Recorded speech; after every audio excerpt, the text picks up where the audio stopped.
ايه اللي يخلي قاتل بعد 6 سنين من جريمته يقعد ويكتب رسالة لأهل الضحية يشرح فيها ازاي خطفها وازاي خنقها وازاي قطع من لحمها وكل منه كمان؟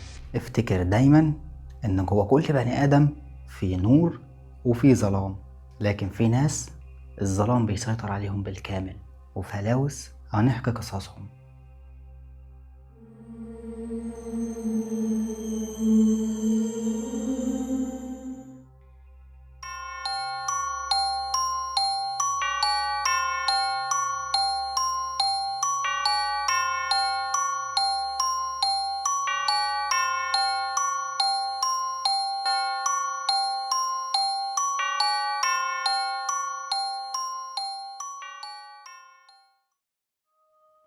سنة 1870 بالتحديد في 19 مايو في واشنطن العاصمة يتولد طفل اسمه هاملتون هاورد فيش، اللي هيتغير اسمه مع الأحداث. أبوه راندر فيش وأمه ألينا فرانسيس.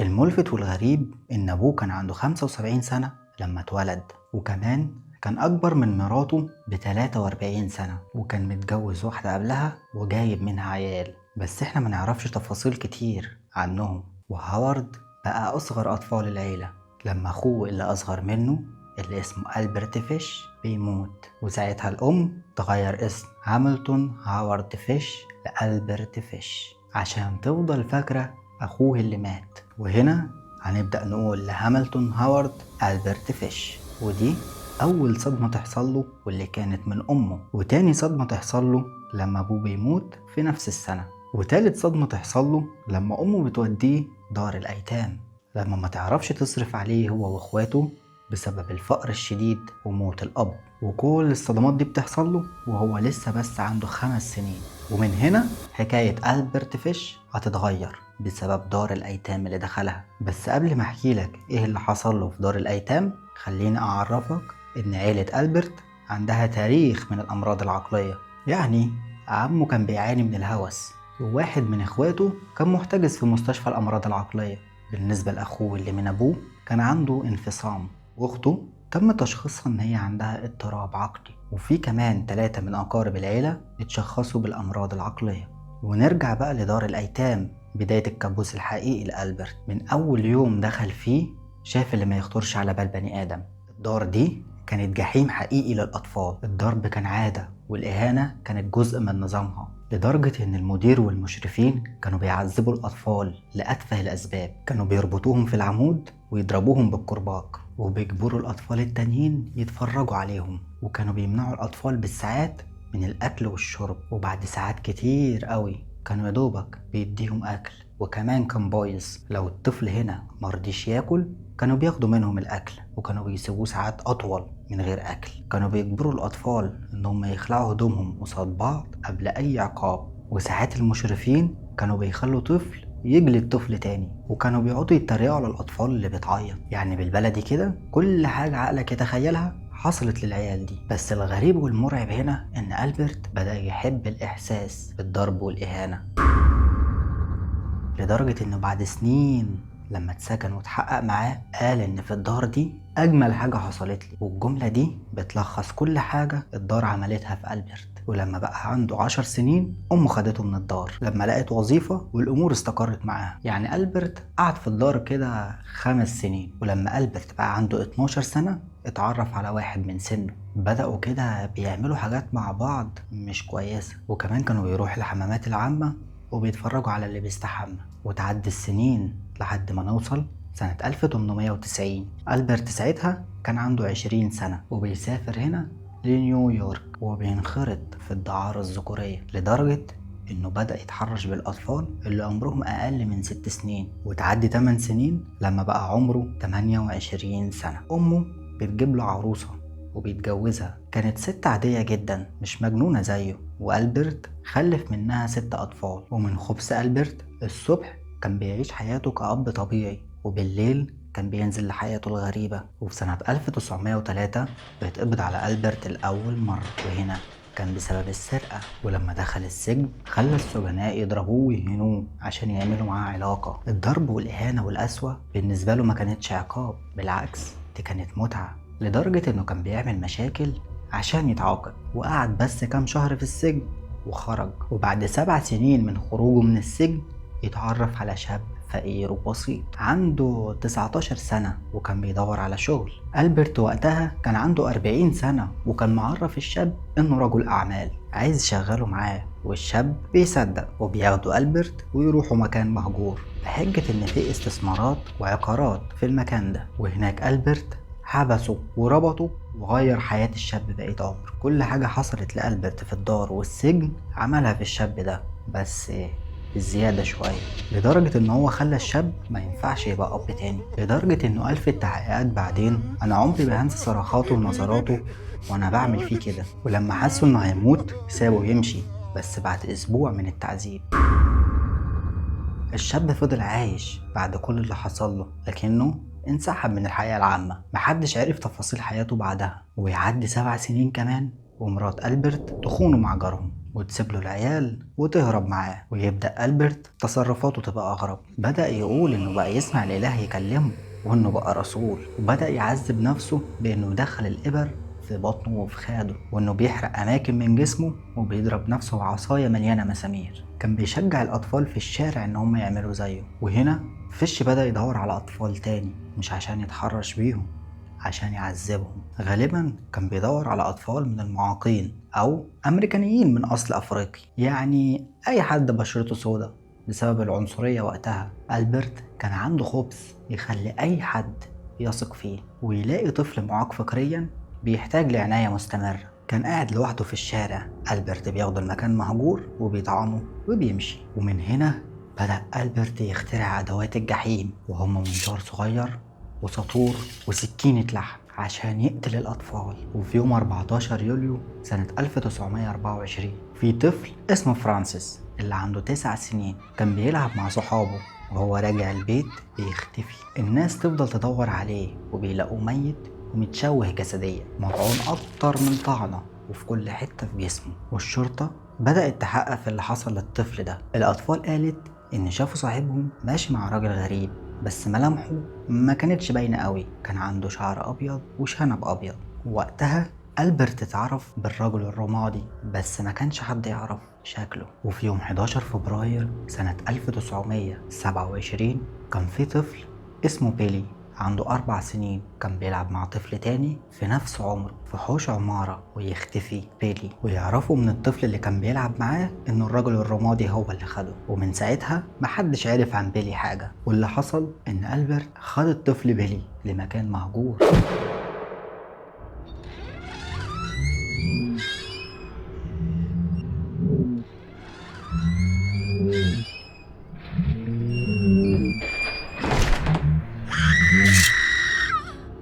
وقلعه هدومه وحرقها وكمان ربطه، وراح البيت جاب ادوات الجحيم. ولما رجع له ألبرت مسك عصاية مليانة مسامير ونزل بيها على ظهر الطفل وقطع ودانه ومناخيره ولسانه، وفضل يعذب فيه لحد ما مات، لدرجة ان شرب من دمه وقطع جسمه لأجزاء، لدرجة ان حط الرأس والأطراف وأجزاء من البطن في أكياس مليانة طوب ورماهم في النيل. أما عن باقي الجسم أكله، وكانت الأماكن اللي فيها دهون كانت مفضلة عند ألبرت، كان بيطبخها بالبصل والجزر والفلفل والملح. وفي يوم 25 مايو سنة 1928، وعايزك تفتكر التاريخ ده كويس، بيكتب شاب اسمه أدوارد بات وعنده 18 سنة إعلان في صحيفة نيويورك إنه بيدور على شغل. وهنا ألبرت بيشوف الإعلان ويقرر إنه يخطفه وياكل لحمه، ويروح للشاب ده على أساس إن اسمه فرانك هاورد وإنه غني وعايز يشغله معاه. وعيلة الشاب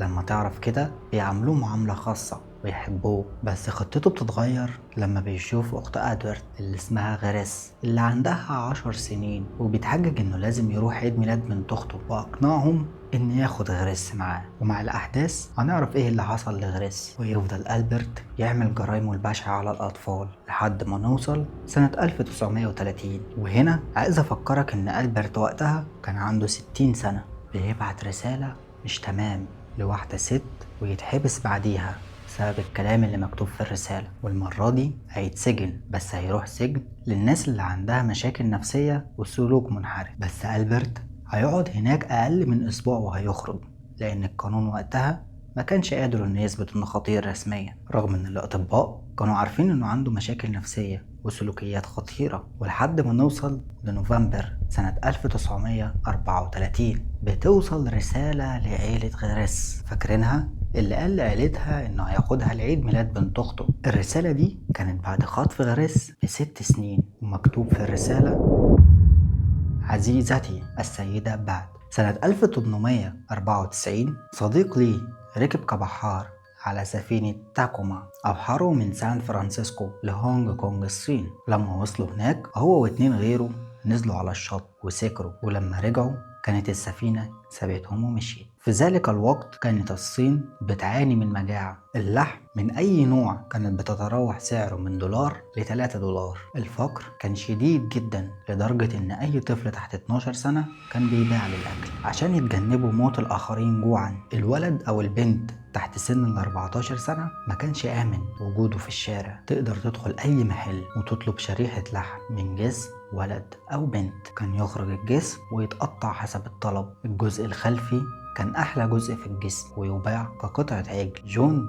قعد فترة طويلة هناك لدرجة إنه اكتسب مذاقا لطعم البشر، ولما رجع لنيويورك خطف ولدين، واحد 11 سنة والتاني 7 سنين. خدهم لبيته وعراهم وربطهم في الخزانة، بعدين حرق كل حاجتهم، وكل يوم كان بيضربهم بيعذبهم عشان لحمتهم تكون طيبة وطرية. أولا قتل الطفل الذي بالغ من العمر 11 سنة لأنه كان أكثر لحما ودهونا. كل جزء من جسمه طبخ واتاكل ما عدا الرأس والعظام والأمعاء، وخد الجزء الخلفي للطفل وحمره في الفرن. وبعد كده عمل نفس الحاجة في الطفل اللي عنده 7 سنين. وقتها كنت ساكن بجواره وقال لي كذا مرة قد ايه لحم البشر طعمه حلو ولازم أجربه. وفي يوم الأحد 3 يوليو سنة 1928 جيت عندكم، اتغدينا وغريس جت وقعدت على حجري وادتني بوسة، وهنا قررت أنا أكلها على سبيل الذريعة إني هاخدها الحفل. أنتي قلتي نعم تقدر تروح. أخدتها لبيت فاضي